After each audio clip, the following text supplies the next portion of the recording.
ಸ್ನೇಹಿತರೆ, ಚರಿತ್ರೆ ಮತ್ತೊಂದು ವಿಡಿಯೋಗೆ ನಿಮಗೆಲ್ಲ ಪ್ರೀತಿಯ ಸ್ವಾಗತ. ಕೈಲಾಸ ಪರ್ವತ ನಮ್ಮ ಭಾರತ ದೇಶದ ಚರಿತ್ರೆಯಲ್ಲಿ ಈ ಪರ್ವತಕ್ಕೆ ವಿಶೇಷ ಸ್ಥಾನಮಾನವಿದೆ. ಈ ಪರ್ವತದಲ್ಲೇ ಮಹಾಶಿವನು ನೆಲೆಯಾಗಿದ್ದಾರೆ ಎಂಬುದು ಹಲವರ ದೃಢವಾದ ನಂಬಿಕೆಯಾಗಿದೆ. ಮೇರು ಪರ್ವತದ ಮತ್ತೊಂದು ಸ್ವರೂಪವೇ ಈ ಪರ್ವತ ಎಂಬ ಧಾರ್ಮಿಕ ನಂಬಿಕೆಯು ಅನೇಕರಲ್ಲಿದೆ. ಕೈಲಾಸ ಪರ್ವತದಲ್ಲಿ ನಡೆಯುವ ರೋಚಕ ಘಟನಾವಳಿಗಳಿಂದ ಈ ಪರ್ವತವು ಅತ್ಯಂತ ವಿಶೇಷವಾದದ್ದಾಗಿದೆ. ಈ ಪರ್ವತವನ್ನ ಮೊಟ್ಟ ಮೊದಲ ಬಾರಿಗೆ ಕಂಡು ಹಿಡಿದಿದ್ದು ಯಾರು? ಮೇರು ಪರ್ವತ ಮತ್ತು ಕೈಲಾಸ ಪರ್ವತ ಎರಡು ಒಂದೇನಾ? ಈ ಎಲ್ಲ ರೋಚಕ ಪ್ರಶ್ನೆಗಳಿಗೂ ಇಂದಿನ ಈ ವಿಡಿಯೋದಲ್ಲಿ ಉತ್ತರ ಸಿಗಲಿದೆ. ಬನ್ನಿ ವೀಕ್ಷಕರೇ, ತಡ ಮಾಡದೆ ವಿಡಿಯೋವನ್ನ ಪ್ರಾರಂಭಿಸೋಣ.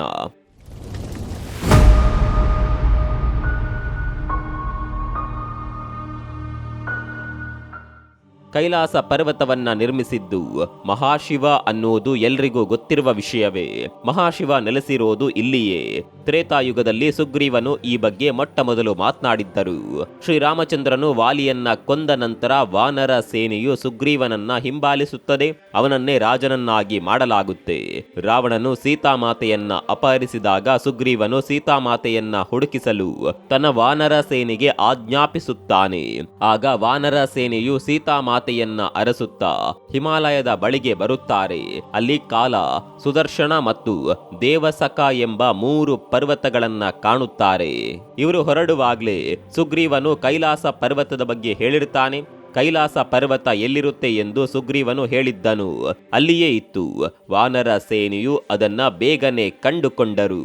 ಇದೇ ಮೊದಲ ಬಾರಿಗೆ ಕೈಲಾಸ ಪರ್ವತದ ಕುರಿತು ಇತಿಹಾಸದಲ್ಲಿ ಚರ್ಚಿಸಲಾಗಿದ್ದು. ಮೇರು ಪರ್ವತ, ಮೌಂಟ್ ಕೈಲಾಶ್, ಕೈಲಾಸ ಪರ್ವತ ಇವೆಲ್ಲ ಒಂದೇ. ಈ ಬಗ್ಗೆ ಈಗ ಹೆಚ್ಚಾಗಿ ತಿಳಿಯೋಣ ಬನ್ನಿ. ನಮ್ಮ ಹಿಂದೂ ಪುರಾಣದ ಪವಿತ್ರ ಗ್ರಂಥಗಳ ಪ್ರಕಾರ ಮೇರು ಪರ್ವತ ಅನ್ನೋದು ಒಂದು ಸೆಸೆಸ್ಟಿಯಲ್ ಬಾಡಿ ಅಥವಾ ಆಕಾಶಕಾಯ. ಸ್ವರ್ಗಕ್ಕೆ ಹೋಗುವುದಕ್ಕಿರುವ ದಾರಿಯೂ ಹೌದು. ನಮ್ಮ ಬ್ರಹ್ಮಾಂಡಕ್ಕೆ ಇರುವ ಕೇಂದ್ರ ಬಿಂದುವೆಂದರೆ ಅದು ಈ ಮೇರು ಪರ್ವತವೇ. ಇದರ ಎತ್ತರ ಸರಿಸುಮಾರು 84,000 ಯೋಜನೆಗಳೆಂದು ಮತ್ಸ್ಯ ಪುರಾಣ ಮತ್ತು ಭಾಗವತ ಪುರಾಣಗಳಲ್ಲಿ ಉಲ್ಲೇಖಿಸಲಾಗಿದೆ. ಒಂದು ಯೋಜನೆ ಅಂದ್ರೆ 9 ಮೈಲಿ ಅಥವಾ 11.5 ಕಿಲೋಮೀಟರ್ ದೂರ ಎಂದರ್ಥ. 84,000 ಯೋಜನೆ ಅಂದ್ರೆ ಸುಮಾರು 10 ಲಕ್ಷಕ್ಕೂ ಅಧಿಕ ಕಿಲೋಮೀಟರ್ ಆಗುತ್ತದೆ. ಕೈಲಾಸ ಸ್ವರ್ಗಕ್ಕಿಂತ ಇನ್ನೂ ಮೇಲಿದೆ.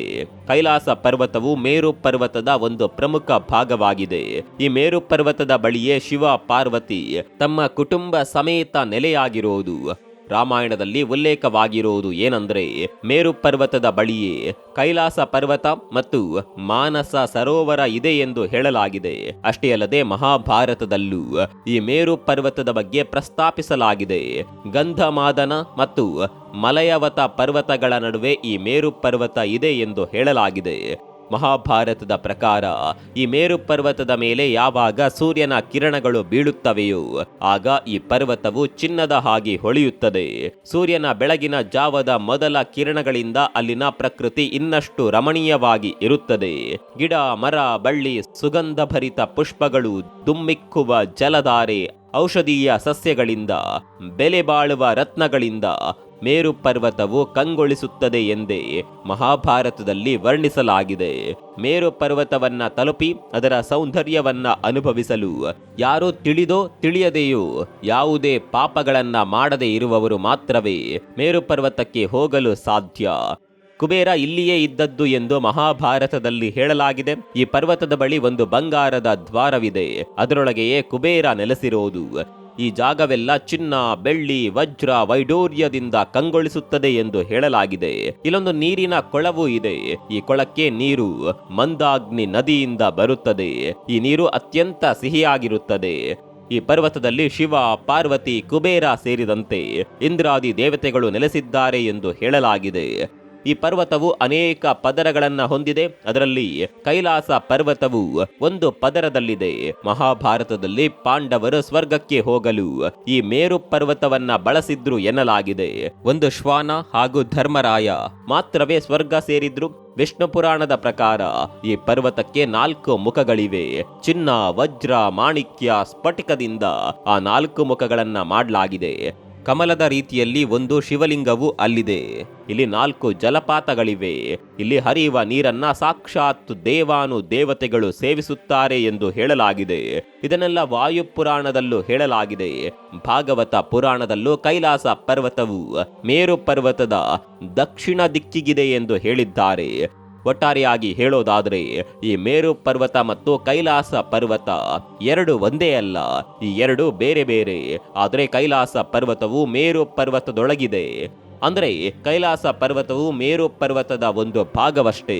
ಹಾಗಾಗಿಯೇ ಈ ಮೇರು ಪರ್ವತದ ಮೇಲೆ ದೇವಾನು ದೇವತೆಗಳಿದ್ದಾರೆ ಎಂಬುದರ ಅರ್ಥ ಕೈಲಾಸ ಪರ್ವತದ ಬಳಿಯೂ ದೇವಾನು ದೇವತೆಗಳು ನೆಲೆಸಿದ್ದಾರೆ ಎಂದು. ಕೈಲಾಸ ಪರ್ವತದ ಇತರೆ ರಹಸ್ಯಗಳು: ಒಂದು, ಆಕ್ಸಿಸ್ ಮುಂಡಿ.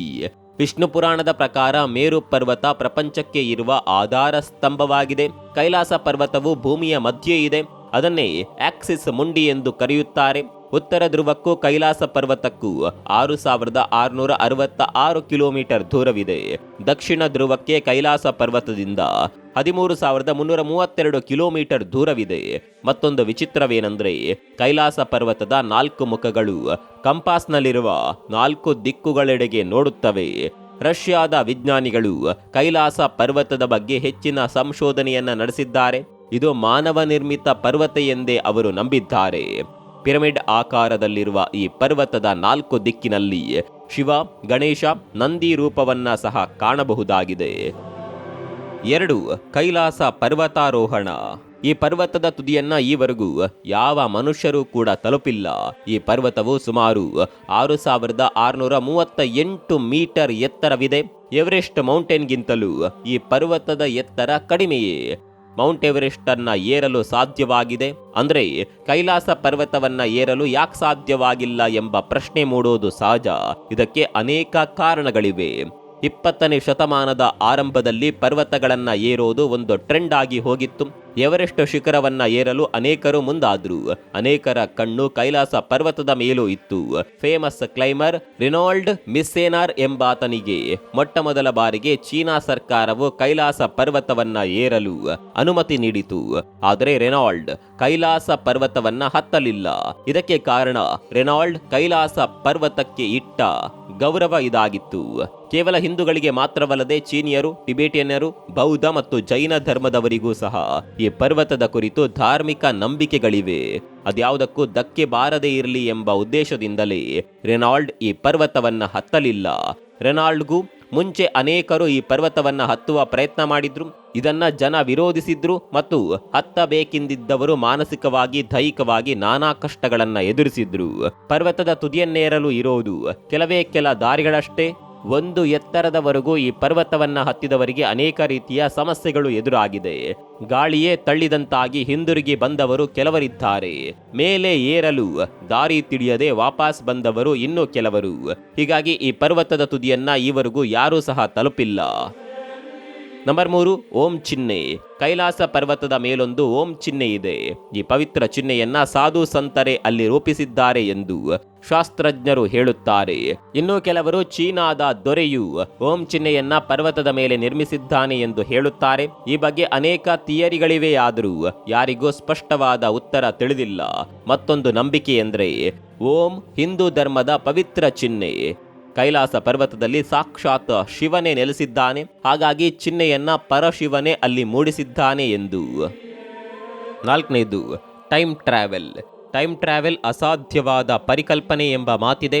ಆದರೆ ಕೈಲಾಸ ಪರ್ವತದ ಮೇಲೆ ಸಮಯ ಸಂಚಾರ ಸಾಧ್ಯವಿದೆ ಎಂದು ಅನೇಕರು ಹೇಳುತ್ತಾರೆ. ಇಲ್ಲಿ ಸಮಯವು ಬೇಗನೆ ಸಾಗುತ್ತದೆ. ಈ ಪರ್ವತವನ್ನ ಹತ್ತಲು ಪ್ರಯತ್ನಿಸಿದವರು ಹೇಳುವ ಪ್ರಕಾರ ಅವರು ಇಲ್ಲಿದ್ದಾಗ ಅವರ ತಲೆಗೂದಲು ಮತ್ತು ಉಗುರು ಬೇಗನೆ ಬೆಳೆದಿತ್ತಂತೆ. ಮುಖದ ಮೇಲೆ ಮೊಡವೆಯೂ ಮೂಡಿತ್ತಂತೆ. 2 ವಾರದಲ್ಲಿ ಬೆಳೆಯುವಷ್ಟು ಉದ್ದವಾಗಿ ತಲೆಗೂದಲು ಮತ್ತು ಉಗುರು ಕೇವಲ 12 ಗಂಟೆಯಲ್ಲೇ ಕೈಲಾಸ ಪರ್ವತದಲ್ಲಿರುವಾಗ ಬೆಳೆಯಿತು ಎಂದೇ ಇವರು ಹೇಳುತ್ತಾರೆ. ಇದರ ಹಿಂದಿನ ವೈಜ್ಞಾನಿಕ ಕಾರಣ ಏನೆಂದರೆ ಅಲ್ಲಿರುವ ಗಾಳಿಯು ಮನುಷ್ಯರಿಗೆ ಬೇಗನೆ ವಯಸ್ಸಾಗುವಂತೆ ಮಾಡುತ್ತದೆ. ಒಮ್ಮೆ ಸೈಬೀರಿಯಾದ ಕೆಲ ಕ್ಲೈಂಬರ್ಸ್ ಕೈಲಾಸ ಪರ್ವತವನ್ನ ಏರುವ ಸಾಹಸ ಮಾಡಿದ್ರು. ಆಗ ಅವರೆಲ್ಲರೂ ವಯಸ್ಸಾದವರಂತೆ ಆಗಿ ಹೋದ್ರು. ಅಷ್ಟೇ ಅಲ್ಲದೆ ಏರಲು ಶಕ್ತಿ ಸಾಲದೆ ಯಾನ ಅರ್ಧಕ್ಕೆ ನಿಲ್ಲಿಸಿ ವಾಪಸ್ಸಾದ್ರು ಮತ್ತು ಅದೇ ವರ್ಷ ಅವರೆಲ್ಲರೂ ಮೃತಪಟ್ಟರು. ನಂಬರ್ 5, ಕೈಲಾಸ ಪರ್ವತವು ತನ್ನ ಸ್ಥಾನವನ್ನ ಬದಲಿಸುತ್ತಿದೆ. ಕೈಲಾಸ ಪರ್ವತವನ್ನ ಏರಲು ಹೋದವರಿಗೆಲ್ಲ ವಿಚಿತ್ರ ಅನುಭವವಾಗಿದೆ. ಸಾಗುತ್ತಿರುವ ಅದೇ ದಾರಿಯು ತಮ್ಮನ್ನ ವಾಪಸ್ ಪ್ರಾರಂಭಿಸಿದ್ದಲ್ಲಿಗೆ ಕರೆದುಕೊಂಡು ಬಂತು. ಕನ್ಫ್ಯೂಸ್ ಮಾಡುವ ದಾರಿಗಳಿವೆ. ಒಮ್ಮೆ ಹೋದ ದಾರಿಯು ಮತ್ತೆ ಹೋದಾಗ ಬೇರೆಡೆ ಕೊಂಡು ಹೋಗಿದೆ. ಇದರರ್ಥ ಕೈಲಾಸ ಪರ್ವತವು ಸ್ಥಾನ ಪಲ್ಲಟ ಮಾಡುತ್ತಿದೆ ಎಂದು ಹೇಳಲಾಗುತ್ತದೆ. ಟಿಬೆಟ್ನ ಬೌದ್ಧ ಸನ್ಯಾಸಿಯಾದ ಮಿಲೆರಪ ಎಂಬುವವರು ಮಾತ್ರವೇ ಮ್ಯಾಕ್ಸಿಮಮ್ ದಾರಿಯನ್ನ ಕ್ರಮಿಸಿದ್ದಾರಾದರೂ ಶಿಖರದ ತುದಿಯನ್ನ ತಲುಪಿಲ್ಲ. ನಂಬರ್ 6, ಮಾನಸ ಸರೋವರ ಮತ್ತು ರಕ್ಷಾತಲ್. ಮಾನಸ ಸರೋವರವನ್ನ ಬ್ರಹ್ಮದೇವರು ಸೃಷ್ಟಿಸಿದ್ದಾರೆ ಎಂಬ ಪ್ರತೀತಿ ಇದೆ. ದೇವರುಗಳೆಲ್ಲ ಭೂಲೋಕಕ್ಕೆ ಬಂದಾಗ ಅವರು ಬಳಸಲೆಂದೇ ಸೃಷ್ಟಿಯಾದದ್ದು ಈ ಮಾನಸ ಸರೋವರ.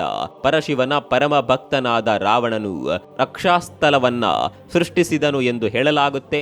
ಶಿವನಿಗಾಗಿ ರಾವಣನು ಘೋರವಾದ ತಪಸ್ಸು ಕೈಗೊಂಡದ್ದು ಇಲ್ಲೇ.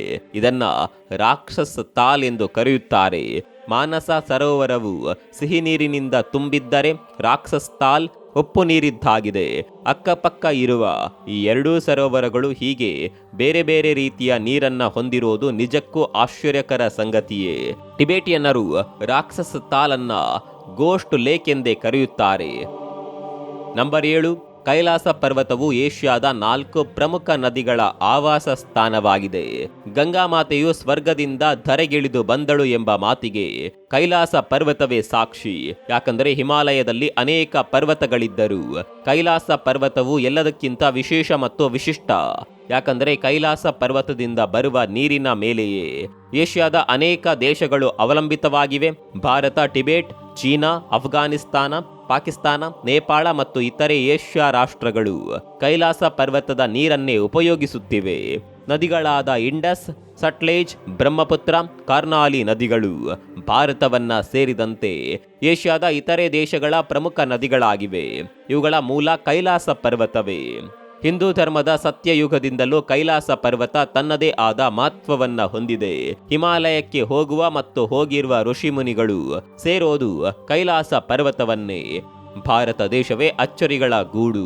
ನಮ್ಮ ಸಂಸ್ಕೃತಿ, ಪರಂಪರೆ, ಇತಿಹಾಸವನ್ನ ತಿಳಿಯೋದು ಭಾರತೀಯರಾಗಿ ನಮ್ಮ ಕರ್ತವ್ಯ. ಭಾರತದ ಗರಿಮೆಯನ್ನ ಸಾರುವಲ್ಲಿ ಕೈಲಾಸ ಪರ್ವತದ ಪಾತ್ರ ದೊಡ್ಡದು. ಪಠ್ಯ ಪುಸ್ತಕಗಳಲ್ಲೂ ಕೈಲಾಸ ಪರ್ವತದ ವಿಶೇಷತೆ ಬಗ್ಗೆ ಸವಿಸ್ತಾರವಾಗಿ ತಿಳಿಸಬೇಕು. ಕೈಲಾಸ ಪರ್ವತದ ಬಗ್ಗೆ ತಿಳಿಸುವ ಸಣ್ಣ ಪ್ರಯತ್ನವನ್ನ ಈ ವಿಡಿಯೋದ ಮೂಲಕ ಮಾಡಿದ್ದೇವೆ. ವಿಡಿಯೋದ ಬಗ್ಗೆ ನಿಮ್ಮ ಅಭಿಪ್ರಾಯವನ್ನ ಕಾಮೆಂಟ್ ಮಾಡಿ. ಮತ್ತೊಂದು ವಿಡಿಯೋದಲ್ಲಿ ಸಿಗೋಣ. ಅಲ್ಲಿವರೆಗೂ ನಮಸ್ಕಾರ.